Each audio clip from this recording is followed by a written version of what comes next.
Alexx55 asked about this, which is some kind of mid-range Argeon deck. So 2 Azure Lion, 3 Sun Wisp, 2 Windblade Adept, 3 Scintilla, 3 Silverguard Knight, 3 Suntide Maiden, 3 Thunderhorn, 3 Ironcliff Guardian, 2 Prominence, 3 Magnetize, 3 Sunbloom, 3 Afterblaze, 3 Divine Bond, 3 Holy Immolation. So I think there's only a couple cards here that are going with the introduction of Denizens of Shimzar. Those are Sun Wisp, which is something of a loss, but not a massive deal. And Afterblaze, which maybe is more of a problem. We're also losing Ironcliff Heart as a potential option, but that's not a big deal either. So let's just fill in the rest of the list as is. Oh, this isn't helpful. Azure Lion, times 2 right now, but I imagine that won't last. Windblade, times 2 so far. Scintilla. Silverguard. Maiden. T-Horn.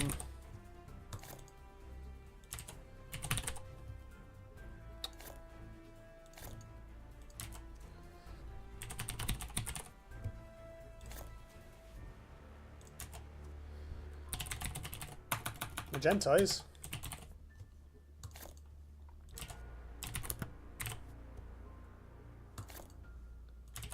Afterblaze we can't use. Bond and Immolation. So having removed the Shimzar cards, we're lacking six slots. The Sun Wisps and the Afterblazes. I think losing the Afterblazes is actually okay, because our minion count is not that high and our curve is not that low. And there's one really obvious thing we can put in that we're currently lacking, which is Trinity Oath. I know this deck has a fairly high curve, but we can adjust that. And Trinity Oath is really, really, really good. Really, really good. I dig the Magnetize tax. I think Magnetize is quite clever, actually, because it's good with Bond. It's also really good with Thunderhorn. So we're going to have some fun with that. Should I disenchant Pandora? That depends. It's not played in any tournament decks, any top tier decks right now. On the flip side, it's fun. It's huge. It's good. Like you mentioned, you're new to the game. Like, if you want to play with big smashing minions, Pandora's your lady. Like, the card is quite powerful. Its main weakness is Plasma Storm and the fact that it's a little bit slow. It's expensive. It's a 7-drop, but it's funny. I've played it. We could put it in this. It'd probably fit. Be a laugh.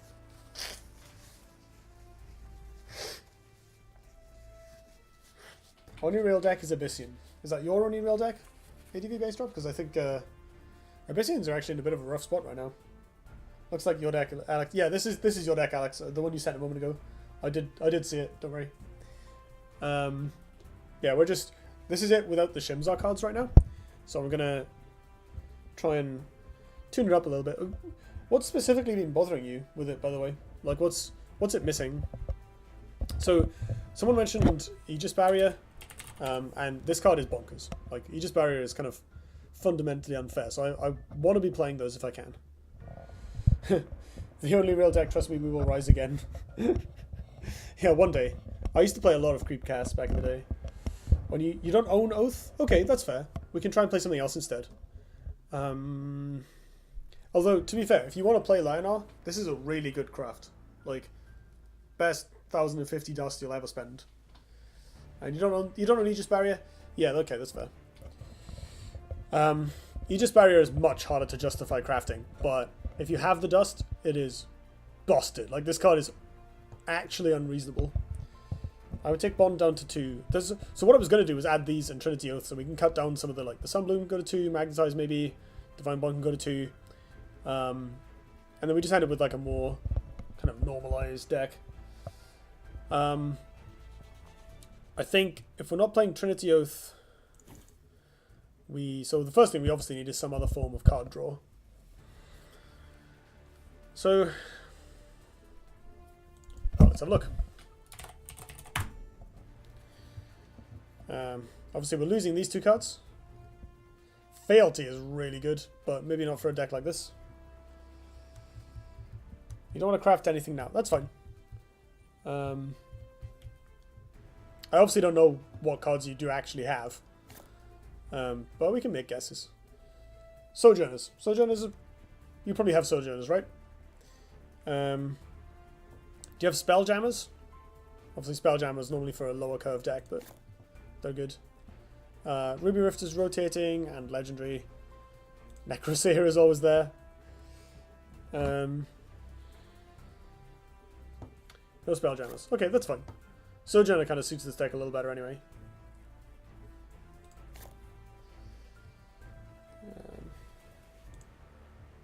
Wow. Okay, so back to this. Playing a Lion our deck. We have no access to Aegis Barrier and no access to Trinity Oath for now. So I kind of make and do. Is Infest worth keeping? Nah. It's cool, but it's not very good. Destiny is basically what Call to Arms should be. Yeah, I was surprised that Call to Arms could be dispelled. Makes sense, but I was still surprised. I kind of want to build a combo deck with Call to Arms and like Legion, the Intensify card that fills your hand with 1/2s and then shuffles itself back into your deck. Because with that you get like, you know, every turn you make 4/5s with Provoke. Yeah, and Fun is Fun, we were just looking at that. It's the most ridiculously exciting card. I'm so happy right now.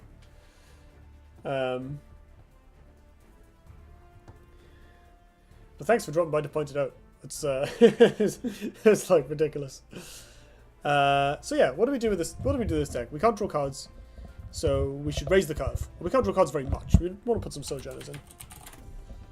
Sojourner is rarely bad. She doesn't have an amazing effect on the curve, but like we can sort of work around there. We don't want 3 copies of Sunbloom.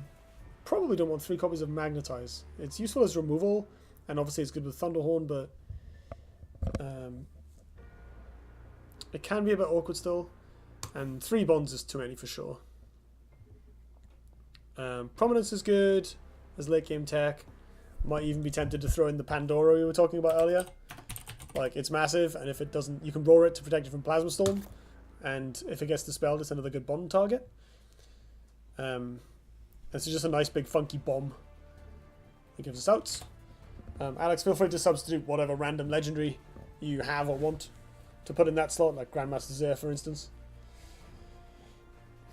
And then we need some 2-drops.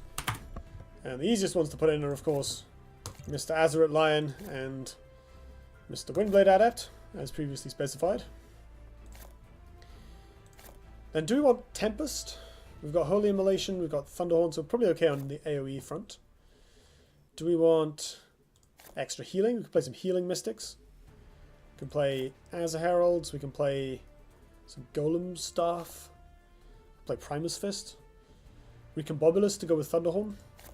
Or for getting Ironcliff Guardians in range to attack once in a while.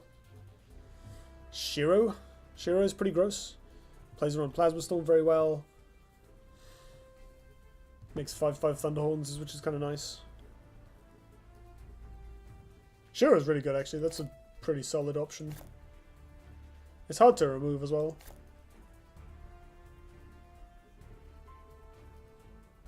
Yeah, I kind of want to play a Shiro. Let's try Shiro. See how he works out. So the curve's looking a little 3-drop heavy at the moment, but that's okay. We'll do. We could cut a Scintilla if we put some more healing in the low end, but that's the thought. We could just cut the Scintillas for 2-drops to heal. Like play Azure Heralds instead. But this is probably fine.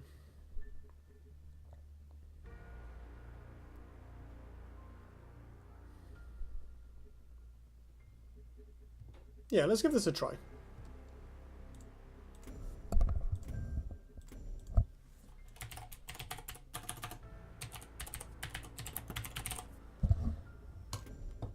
See how we do with that.